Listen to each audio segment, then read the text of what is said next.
Hello, and welcome to Confessions of a Terrible Leader, where real leaders share the raw truth about the lessons they learned the hard way, so you don't have to. Join our host, Lacey Nelson, founder of Transcend Leadership Collective and former terrible leader. Every leader can become worthy of being followed if they are willing to put in the work. On this podcast, we share the messy stories and behind-the-scenes reality of what the work actually entails. We welcome you to this community of revolutionary leaders who believe honest communication, healthy conflict, and building cultures of acceptance, respect, and trust are not only possible, but non-negotiable for cultivating world-class teams.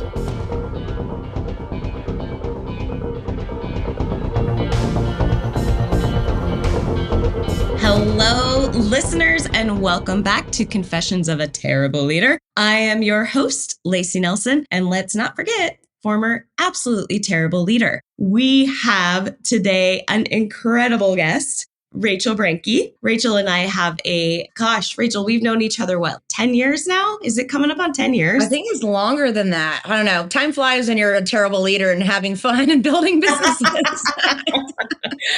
Rachel is an amazing woman. We were laughing before we hit record. When you go to her website, there's 5 people, but it's her. But her lists of business ownership, she's a very accomplished business owner. She owns law practice. She's also a lawyer and a business consultant. So one of the things I really have appreciated about Rachel and working with you and appreciated about you is that you understand business ownership intrinsically. So you are not a lawyer just giving business advice with no real experience. You are in it with us as a fellow owner of multiple businesses, understanding the ins and the outs. So Rachel, welcome to the show. And thank you for making time to be with us today. Of course, I think out of all the interviews I've done over the year, this is probably like the most fitting for me. Like you and I have had conversations, and I have shared in plenty of podcasts that leadership and management is my Achilles heel. That has been the hardest thing. It still is.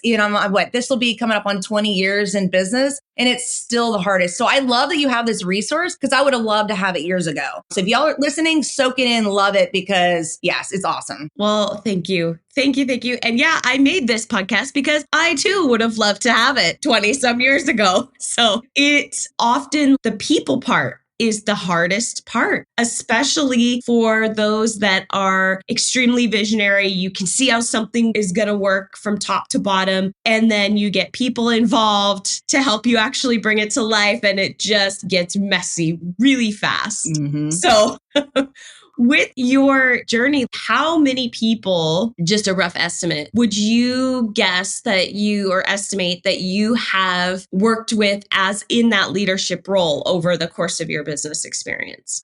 I mean, leadership is a broad spectrum. So yes. I would probably say about 50, but that's not 50 full time. So I often work with co-counsels that I oversee, but they're pretty autonomous. I just oversee and sign off. So yeah, I would say about 50. If we're going to talk about like core W-2 full time, probably more like 15. We have really lean businesses. So probably 15. Yeah, probably about 15 full time that day to day. Yeah. Yeah. Which is harder for you? Is it the day-to-day that is more of a challenge, or is it the council that are more autonomous, but maybe they're doing their own thing and then you got to get them back on track? I don't know if it's either of those classifications. Like even when you were talking, I was just thinking about right now, we have this project that I thought was going to be a straightforward admin one. And it has just become this 3-4 week mess. And I keep stepping back going, okay, where am I miscommunicating? Where am I not leading? So I don't think it's the classification of, are they contractor? Are they external? Are they internal? Whatever that is. I think it's about the people and the psychology paired with my leadership, right? Paired with how I communicate. But that's going to vary from task to task. That's also going to vary from season to season in life. Like right now is really busy for us and I'm on travel. I have a lot of client work going on. And so I find myself not effectively communicating as well as I should. I think it's just a combination of all of those. I don't think it's as simple as, is it full-time or not full-time, external, internal? Yeah. Other people may have different experience. Just for me, I'm the problem. I'm going to quote Taylor Swift. Hi, I'm the problem, it's me. Yeah. Yeah. No matter the circumstance, I always feel like, No, that's good. That's good self-awareness and good insight to go, oh, it's the common thread is maybe situational. And that situation is what I'm hearing you say is that situation is your level of complexity and busyness, essentially, that's happening in your own life. Do you just start moving faster? Head down, forward, go? I move faster. And one of the things that helped me, I don't know if you recommended it, a couple years ago, I took the Clifton Strengths Assessment test. Yeah. It wasn't so that I would know my strengths. What I love about it is that it shows you your blind spots. And that was one of the biggest blind spots that it told me was that I move so quick that often I leave people behind. They get overwhelmed. I'm not effectively communicating as well. They just are like, oh my gosh, I can't keep up. And so that's something, especially when I'm busy, when I'm traveling, I am trying to get as much pumped out as I can in the shorter amount of time frame that I have. And so I just have to remember I need to slow down because not everyone moves at the same pace. And you even said it earlier, when you're more a visionary role as a leader, oftentimes if you have people around you who don't necessarily have the same business acumen, they don't have the same visionary skills or mindset, the quicker I move, that gap widens even more because they can't see where we're going. I'm running full force into the fog because I see it clearly, but they're like surrounded by the fog and they're like, I'm going, I have no idea what's going on. Right. And I see that gap widen, especially when I'm busy and I don't slow down and take my time. Right. I do this. I'm actually wired the same way and just stepped on my own foot, with this not that long ago. So even teaching this stuff, it is when the times get crazy busy, we do fall back into our patterns that just are not helpful, that are causing confusion. Does your team know this about you? Have you let them know I do this? Yeah. I mean, so we have some newer team members now that you say it. I feel like you're taking me to church and I need to talk to them about it today. But the ones that have been with me for a long time, they get it. Like they understand. Like my COO specifically, she'll go, okay, when I'm running full force, but then she'll circle back around later and be like, can I have like 5 minutes of your time? And that's her signal of slow down. Let's talk through this. And so, they know how to kind of recenter me. And I hope that the ones that have been with me for so long kind of know now they've adapted to not allow me to impede their progress of whatever they're doing. They just know to reallocate. All right, if Rachel wants this project, but I'm overwhelmed and don't know what to do, they just shift their focus to other things and then recircle back around. And that cadence has really worked pretty well. Good. And is it something that you articulate or you just had to figure it out? I mean, I've had conversations, both. I try to communicate with the team, always look for feedback, but of course I'm the boss. So there's going to be a limit to what they say anyways. Right. No matter how much you say, oh, they can be my friend or open door. It's just the nature of the fact that I'm the boss and I don't pull the boss card. They call me the boss, but I never use that. But because the nature of the power dynamics, I'm never going to fully get all of it. So I do try to approach it and say, like with this whole situation right now, this one project that we're working on, I went to them yesterday and I just kind of had to outline, I didn't say it like this, but effectively it was, you all may not see the vision, but here's where I'm at. These are the 6 benefits I'm going to get out of this one project. And this is really what I'm going to use it in the end. Yeah. And so let me know if I'm not connecting the dots for you to be able to do action to get me this result. And so they were kind of like, all right, I need a little bit more explanation. So I do kind of have to open the door a lot of times, especially with the newer ones. Yep. Like I said, older team members, they just been with me for so long, they know that they can just come to me. But I also try to not spend a lot of time circling the drain on the conversation of it. I try to step back and really do my own introspection because I don't want to overwhelm them even more. They're already overwhelmed. That's why we're in this position. And I don't want to overwhelm them even more with them feeling like they have to guide me when I'm supposed to be guiding them. Yeah, no, there's definitely some truth to that. It's finding the balance of how much communication and how much space do you leave for questions and where do you get directive and where do you leave a lot more room? One of the ways that I describe it is the guardrails or the negotiables and the non-negotiables. Yeah. Here's the non-negotiables and here's where you have room to play or where I want you to figure it out, depending on the level of responsibility and complexity of the project and the level at which they're responsible for carrying things out. You should have people on the team that are better at figuring out some of those how to get theirs than you are. You know where the there is, but you need them to plan the route. Well, and that's the thing at all. To me, I was just thinking while you were talking, love languages, right? Everyone has their own words of affirmation. I'm not a words of affirmation person. I struggle. I may think, Lacey, I love you so much, but I won't really ever say it. I'll show it in other ways. But if your love language is you need confidence building through words of affirmation that a lot of employees need, I caused that disconnect. And so I was even just thinking, I gave the guardrails on this project to this one specific employee, and I had full confidence that they could do it, but they weren't really speaking up to say, I'm lacking confidence. And I also wasn't given the words of affirmation saying, I have confidence that you can do this. Finally, after a few conversations, I was like, what's the worst that can happen? I want you to do this. And this is one thing I always consistently try to tell my people. I'd rather you try and fail, and I've paid you for that time, than you not take initiative at all. I get more frustrated if there's no initiative and you just don't do it. That really frustrates me way more. But then again, it goes back around to that whole thing. I've got to build them up in a way that they can come to me and say, I don't understand the project. I don't have confidence in it. And so, yeah, it's one of those things I'm actively working on. Personal life and professional life is just really, pouring into people and building them up. Because in my mind, I don't need someone patting me on the head saying, oh, you're a good girl, you can run a business. I just do it. And so I have to remind myself, I'm not like everyone. Everyone's not like me. We're all humans, all different variables. So that is one of the key commitments that when I'm going through these projects, like you mentioned, setting the guardrails, I need to partner that with that whole building up of their confidence that I believe that they can do X, Y, and Z. Yeah. That's good. That's good. You've been doing a lot of self-awareness work. I have been.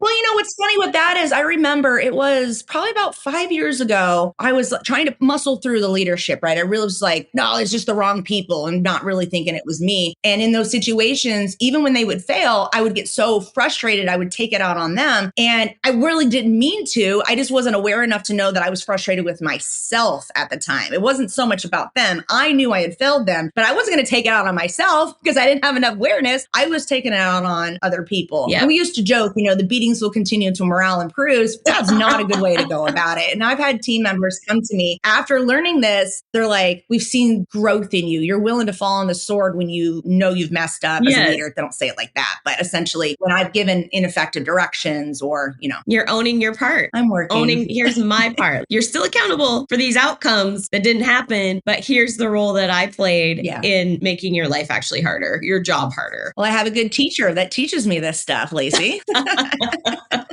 What was the catalyst? Where did this desire for growth? 20 years in business and you're saying 5 or 6 years ago, you're like, you know what? I got to stop some things. What flipped the switch for you? It was just a lot of personal stress events. It was right around pandemic. And it was one of those, what's the phrase? You keep doing the same thing, expecting different outcome. It's craziness or whatever. Yep. At least that's the way I take it. It's chaos actually is how I felt. And I just was, I need to start working smarter and not harder. Because think about it. I started the businesses. It was just me for the longest time because I was bootstrapping it. I didn't believe in going to debt at the time. I was having babies. I was going to school. I was just trying to pay the bills. And so I was muscling through everything. So I kind of carried that mentality over into leadership too, which was not an effective strategy, obviously. Right. And I kind of look back now that we're having this conversation. There may be a couple employees that I've lost over the years did I have a part in it? Yeah. I'm the leader, I'm the one that sets the tone for the environment.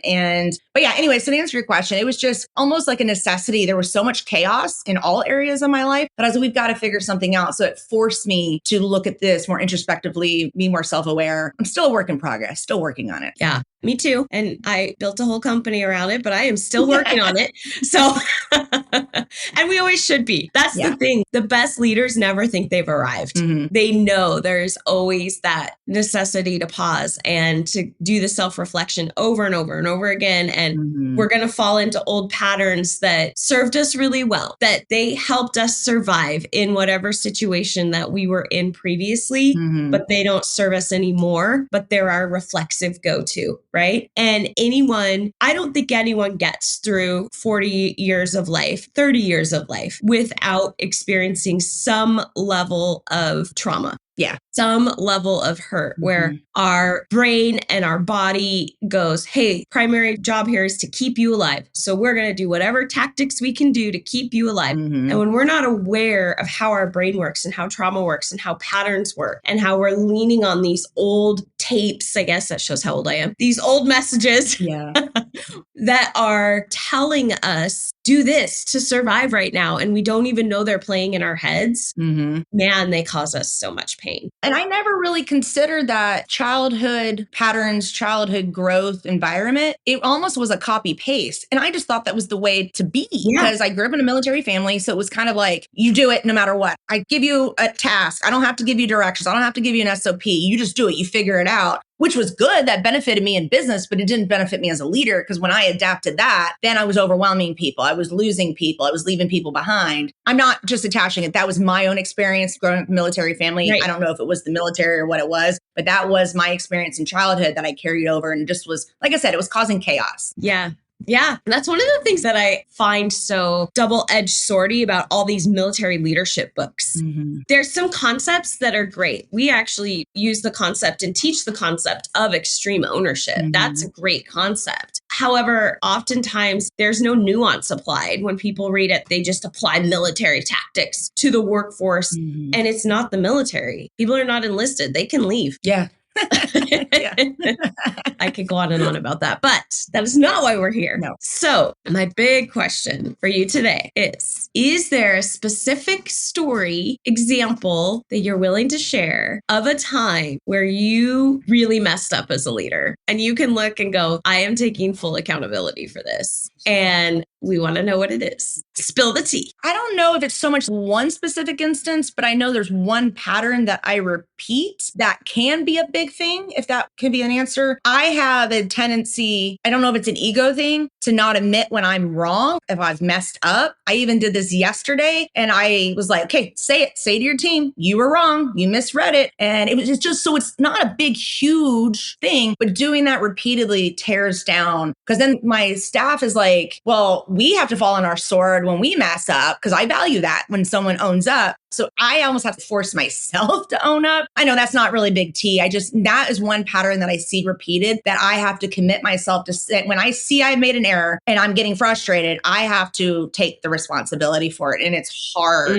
for me. I don't know why. It's just hard for me to accept. I'm trying to think of something. I can't think of anything big. It's just a lot of little things that chips away. There's never really been one huge. Maybe it was when I terminated someone and I didn't, even in termination, I feel like you should be leading, right? Even if you're getting rid of somebody. Oh yeah, the whole time. And I was so done. This was actually fairly recent. I was so done. I just wanted to wash my hands. And this employee was and this was one of the issues. It was an attitude the whole time. It was always, I would say, why did you not do X, Y, Z task? And I would get 8 paragraphs of why they couldn't do it. But it wasn't anything of substance that was like, oh, I couldn't get into the system or I didn't understand. It was, well, you don't value me. But like, it was all these other things that did have validity, but it was never really a communication where I could say, tell me this and let's work together. It was always an attack in response, which I always had to pause anytime I get feedback and go, is this an attack? What's the validity and all of this? Anyways, in the termination, I just was like, this is not going to work and shut them out of everything. And all of a sudden I'm getting this 8-paragraph email about how I'm this awful leader and I have this persona online. And really for me, it was because I didn't want to outline all the reasons and get an 8-paragraph email. So I just said, you're terminated with no reason, which was a bad leadership choice because I still got the 8-paragraph email with all the reasons about how I'm horrible anyways. Right. Oh, looking back through that situation and how it devolved, because it usually happens gradually. Yeah. Sometimes you just have an employee that's from the jump. You made the wrong call. I made the wrong call on this one. Yeah. Was that one that you knew from the jump? Yeah. How long did it take from the time that you're like, I did not make the right decision to actual termination? Probably about 3 weeks. And it really, the tipping point. So for me, one of my patterns is, I believe the best in people and I would rather believe the best in someone and try. And then if it doesn't work out in the end, rather than at the first jump go, oh, I don't think she can do it and just terminate.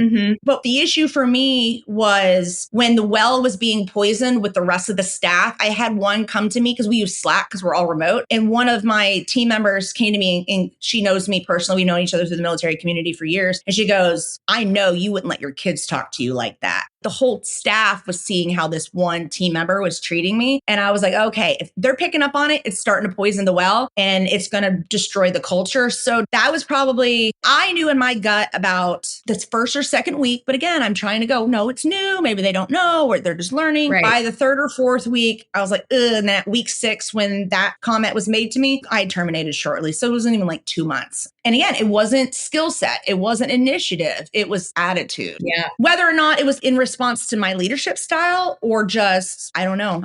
I've tried to reflect on it to figure it out because there's always two sides. There's all these intricacies of my characteristics, their characteristics. So I don't want to sit here and say it was solely this employee. But yeah, I kind of, from the jump, I was like, oh, this is not a personality fit whatsoever. Yeah. And 6 weeks in, 3 weeks in, it's only going to get worse. Yeah. So, I mean, you typically your first 3 to 6 months are your honeymoon period. And then you start hitting those bumps and those things that you are like, I don't want to terminate them, but that's not the right path. But this, man, I got to address it. Right. Yeah. And then you have that collaborative conversation before you move into corrective action, all that. I just jumped to termination. I tried though. Is that thing trying to have the corrective conversations just exacerbated the very reason we were having the conversations. It was this nonstop. Sometimes in the situation, and I rarely, I talk about this not as often because I don't think it is the norm. So if you're always finding like, man, I bring people on and then I'm firing them in the first little bit, okay, you're the common denominator. Let's unpack that and figure that out. However, sometimes you are going to have an instance where you do bring someone on and you realize right away, I made a mistake.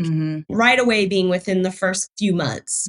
And that is a situation where if you have that in your gut that this was not a good call and it's not a pattern for you. If it's a pattern and you're doing that a lot, well, let's look at you. There's something in your process, your leadership, your communication style that needs some work. Doesn't mean you can necessarily salvage that relationship, but let's address those issues. Let's not ignore that accountability piece.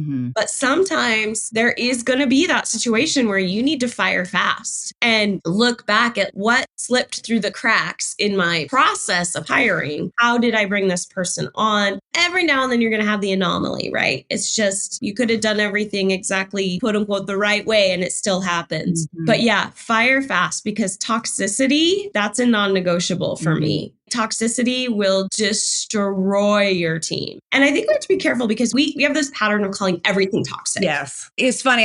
When you said toxic a little bit ago, I was thinking about how there's a whole movement on TikTok about toxic bosses and all of this. And I see it in groups and I look, because I want to keep tabs on what are employees feeling? What are the new changes in employment and all of this? And I'll see somebody go, oh, that boss is so toxic. That's a hostile work environment. And I look at the fact pattern, the situation, and I'm like, am I missing something? So unless I'm completely toxic, but I'm like, I don't think that that's toxic. That's your boss asking you to do something, then holding you accountable. That's not toxic. How they approach it could be toxic. And that's kind of like one of the things with this situation of the terminating this employee was, I'm not sitting here saying it was all her fault. I had my own mistakes in that. But even with that 8-paragraph email that I got from her, I went through it. First, I skimmed it and I was like, huh. And then I went back to it and I was like, okay, let me take my emotions out of it. What is the validity in here? One of the things that she said, she goes, I wasn't trained. I sat and trained her. Other people, we had SOPs, but I still took it back to the team and I said, where are we lacking in training? Where is it overwhelming? Is it not enough information? What is it? So we took time out of that. So there was goodness that came out of that termination, not just getting rid of the, poisoning the well, but also getting some sort of, was it valid? I don't know. Either way, it sprung us into corrective action for maybe some weaknesses that we had in processes. Anyway, so I just went off on a tangent of that. But circling back to toxic, that was kind of the messaging, was that I was a toxic boss and all of this stuff. And it makes me pause and go, was it toxic? Because I've had these other people that have been with me for how many years and I interact with them in the exact same way. Yeah, I think that is, you handled it well in that you took the letter, you read it, you didn't just go, this is all garbage. Well, I did initially. The initial read through was probably that, but then you sat with it and went, all right, is there truth in this?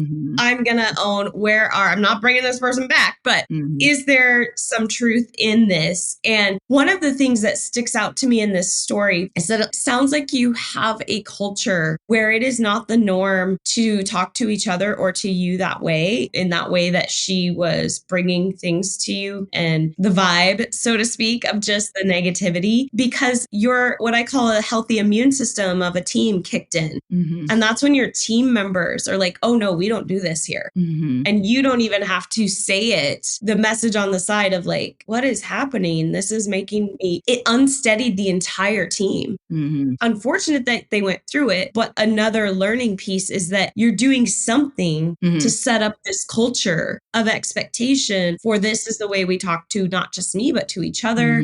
This is the way that we communicate. One of the norms on my team that I'm really hammer all the time is we talk to each other. We don't talk about each other. And so if there is a frustration, if it's bothering you enough that you need to do more than just vent about it once, because we all have those days. But if it turns into a pattern of over and over again, okay, that is awareness that you need to actually have a conversation with the person. Yeah. And if you need me to help you have that conversation, I'm happy to do that. If you need to have that conversation with me, and I have had employees have that conversation with me, bring it to me. And I want that. We talk to each other, not about each other. And it sounds like maybe you guys don't use that language, but that kicked in at some level for your team.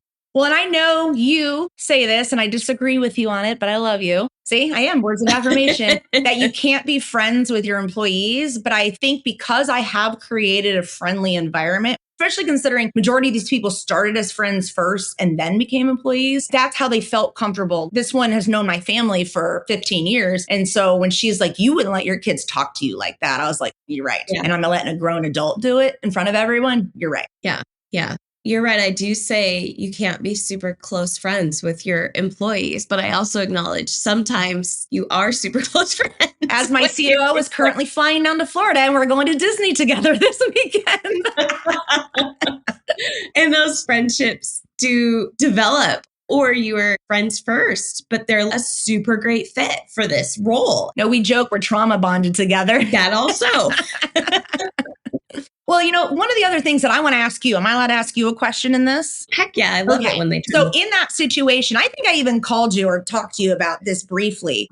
I think one of the unique things with myself, and I'm sure there's other people that listen to this podcast that might be in the same way, I'm very present online. So I share a lot. My brand is me for all my businesses. And so I share a lot about my family, my love of Disney, doing Ironmans, all of this. So people feel like they know me, right? They see the fun things. And I do share struggles sometimes, but I think one of the issues that happened with this specific team member, I don't like to call them employees, the specific team member was that, well, I had known them since high school, which wasn't necessarily a bad deal. But then one of the things that was said in that letter, and there were a couple of comments along the way, I think there was this misconception from seeing my online presence that it's all fun and games and we just hang out and talk. They don't realize though, when the social media shut down, I am hammering, I'm doing business, we're doing work. We got to crank through things. We got to serve our clients. We got to go through reports. We got to do X, Y, and Z. And so I feel like for me, that's an additional struggle that I have with placing. I didn't really realize it. So I don't even know if this is just a one-off or if this is a pattern because I haven't seen it any other time. I've reflected on this, but that was one of the comments that was made by this team member was, oh, you have this rock star business persona online, but it's not that way on the back end. And my COO said, do you think it's because they saw how fun and games with your travels and everything, and then they don't realize that it's true work, that you actually have to work on the back end? And so I don't know if that was part of the overwhelm for this team member. They thought it was going to be all fun and games. We have fun, but we work hard. Right. So I guess my question is, could there be an element of that to be more difficult for people like myself in leadership? Because I mean, almost all of my people that I've hired have come out of my audience or been friends with me. So they see my social media. They know me through at least bare minimum social media. Yeah. Yeah. I'm just thinking about the last person we brought onto the team. Well, we brought on a couple more with the merger, but that I brought onto the team, she knew me through social media primarily and through my posting. And man, when you're posting all the time about how to be a great boss, that bar is pretty dang high. And I think, I'm thinking out loud right now, I think what we have to do is just buckle down and dig into the commitment to clarity of expectations on an extreme level of understanding, to the point for us, it feels like minutia and like, oh my gosh, but we have to remember we're not wired like most people. Yeah. And we are not wired like most people that are going to work for us. Yeah. And what I mean by that is we want as little guidance and boundaries and expectation setting other than, for me, I'm like, tell me I can't do it. Okay. We just get it done, right? We're going to do it. We're just going to go forward. Yeah. And the more freedom you give me, the happier. There's a reason we're business owners, Rachel. Yeah. We're not easy to manage. I would imagine neither one of us are easy people to direct and manage. I can feel your producer in the background going, yep. Yeah, I am not. I am herding a cat. And so, but let's be real. We said this pre-roll. We're not the bosses. Our right hands are the true bosses. Yes. They're the wranglers of us to save us from ourselves. That is so true in so many ways. They're pulling on the reins. They're like, whoa, wait a minute. Do you want me to do XYZ? Because you just said it backwards. So what is happening? God bless them. Yes. And I think part of it is having that ability for that extreme communication and knowing part of what makes those people that have known us for so long. Because in full transparency, I have people on contract that work with us. I have known Mary in a friendship capacity before she came on as a producer. And she also owns her own production company and she's 1099, and that makes the relationship different to a degree. But we have that foundation where she knows she can call me on my stuff. Mm-hmm. And I'm like, when I'm confusing, I need you to say, I'm confused right now because you just told me 3 different things that are all supposed to be equally important, but I can't get them all done in the 10 minutes you need them done in. So that's another big one for me. I'll be like, why? Why is this task not done? And they're like, really? You just gave it to us? Yes. I'm like, I know. Yes. And in our brains, it's like, well, I would have just pounded it out in 10 minutes. But then the truth of it is I also probably would have skipped 14 steps that actually needed to happen because I would have cut corners because that's bootstrapping it. You just get it done and you clean up the mess on the back end later. But then you hit a point where that does not work anymore. So clarity of communication is just, if there's one thing that would make the biggest difference for most owners, leaders, executives I work with, it's to check your own assumptions of what you think you've communicated or the context that you think people have. So you're creating this narrative in your mind of, oh, they know this. I don't want to bore them. I don't want to slow them down because it does bore you and slow you down when people are slow talkers and when they take too long to get to the context. Or they give you too much context where you're like, I already put these pieces together. Yeah. You see the back of the jigsaw puzzle box really fast. Most people don't. Yeah. And so for us, it requires us to slow down, communicate the context, the full picture, and give express permission, not just assumed permission, express permission to be like, look, when I tell you something and it feels like it's contradicting something I asked you to do 10 minutes ago or 2 days ago, whatever, please ask for clarity. Yeah, speak up. And sometimes I'm going to be moving so fast and I am working on this. This is legit. I'm going to be moving so fast that I don't even realize that I had asked you to do this thing 3 days ago because it's already in my mind been checked in a box and it's gone. It's funny. We always talk about marbles, right? We look at our day like a glass, like it can be a coffee mug. I visualize like a glass mason jar. And that is my set. Well, I used to say time, but really it's not just time. It's my energy, right? The amount of energy I'm putting into things. And if I fit my marbles, my jar is full every day because I move fast, have a lot going on. So when I hand you a marble and you put it in your jar, but then you take it out and try to put it back in mine, there's not a spot for that marble in my jar anymore. I've already replaced it with something else. So like if I've already tasked it out to you, it's off my mind. I have already moved on. I put a new marble in it. So I get really frustrated and I have to figure out where the disconnect is on this. I mean, it's going to vary depending on the situation. But when a team member hands me back a marble because they don't try or they don't communicate, which I know it's on me to open the door for that, I get really frustrated because you start jamming those marbles back in my jar. What's going to happen? It's going to crack. It's going to break. It can only hold so many. So we always say that. I'll always say, can you please take this marble and I need you to figure it out? Or please don't throw this marble back or don't just throw it on the floor because then I'm going to trip on it. And so that's kind of the way we visualize it and share with one another. My marbles are full. My jar is full. I need you to take this marble for me. And so I don't know, maybe I need to get better in the context. I thought that was a good way of communicating. I think with some of the team members it is, but others I need to, exactly like you said, say, okay, you can ask me about the marble, but I need you to hang on to the marble. Yes. You can ask me to clarify things, but don't hand it back to me to do because again, my jar is already full and it's going to start cracking at some point. Yes. I love that analogy. It works great. I'm probably going to start using that with my people. It's a good one. one thing that you can do is say, yes, bring me the marble back, but don't drop it in my jar. You hold on to it. We can talk and about what it, we have to do is not take it back. Because how many times do we pluck it out of their hand and think, oh, we're just going to make room for it in the jar. It'll be okay. And then we have a big slit down the side. And why are you calling me out like this?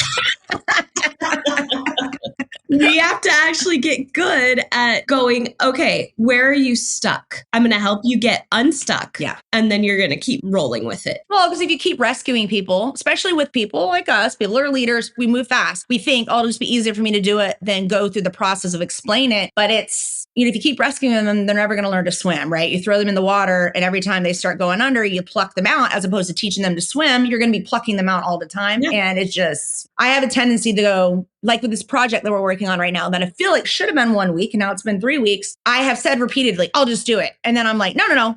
And I keep trying to hand it back, but that's confusing to them. But I find myself in frustration saying, I'll just do it instead. Well, I don't really have the time to do it. Right. And we take it and we're like, oh, and then we cut corners and then we make a mess of it too. But we give ourselves the leeway of making the mess of it. Yeah. At least that's what I do. So one thing that you can do in that situation is you literally say out loud, where are you stuck? I'm going to help you get unstuck, but I'm not going to take this back. So where did you hit the wall on this? And the other thing too is to explain to people, when you get stuck, don't sit on it. Let me know right away that you're stuck. I can problem solve with you, help you get unstuck, and then send you on your way so you can continue to move forward with the project. And it does take more time on the front end. But as we both know, it literally limits the growth and the capacity of the organization for the big stuff because we're stuck in the weeds. And our job is the big stuff. So Rachel, you've given us so much time today. I got one more question for you before we say goodbye. My question is, in the framework of leadership, what would you tell you of 15, let's say 12 years ago? What would you tell yourself? Probably that moving too fast thing and the way it overwhelms people. That one and what we were just talking about, not saving people. Well, not necessarily saving, not just taking it back and then doing it and never committing to teaching. Yep. And then expecting next time it comes around them to know when I never took the time the first time. Yeah.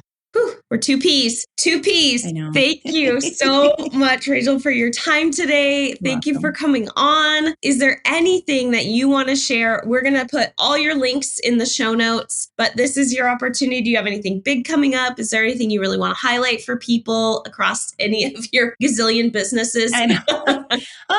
No, I mean, I think for the law firm, we're virtual. We work remotely. We work all across the U.S. So any business owner, small to mid-size, if you need help with business stuff, contracts, trademark, copyright, because that's one of the things that why I love doing what I do is that I have a very proactive approach working with my legal clients. So because I am working with CEOs and leaders, I know how important their time is. And so me having the knowledge of knowing that, I'm able to take the burden off, be proactive, because if you end up in legal issues later on, you're going to have less time for leadership, less time for making money, less time for everything else. And so that's kind of the approach I take. So anybody that needs help in those arenas, just give me a shout. And if we're not able to help you, I have a broad network of attorneys that I'm happy to refer out to that I trust. Yeah, you can just find me at rachelbrinke.com. It'll portion you out to everywhere, the law firm, everything else that I have. Awesome. And in full disclosure, Rachel is my lawyer. So well, I was sitting here thinking I can't out it, but since you outed it, I was sitting here looking at the screen and I was like, oh, I trademarked that. Yes, you did. Thank you. Rachel is my lawyer. She's fantastic. So thank you so much for making the time to do this today. I love watching your journey. You're so inspirational. You have been a role model for me in many ways as I have been on my own pathway of putting business together. So, and learning the ins and outs. So thank you so much. Thank you for your time. You're amazing. Everyone, go find Rachel. Awesome. Thank you, Lacey. Appreciate it. Yes. And until next time, friends, go manage like a leader. Thanks for being part of this community of revolutionary leaders who believe honest communication, healthy conflict, and building cultures of acceptance, respect, and trust are not only possible, but non-negotiable for cultivating world-class teams. If one-to-one coaching, engaging workshops, or strategic planning that is actually useful are anything that interests you, make sure to head over to transcendleadershipcollective.com to check out our free resources. Confessions of a Terrible Leader is hosted by Lacey Nelson and produced by Mary Scott. Music is by Leif Olson and Mary Scott from the band The Number of Months. Thank you so much for listening. Don't forget to like and subscribe and leave us a review. And until next time, go manage like a leader.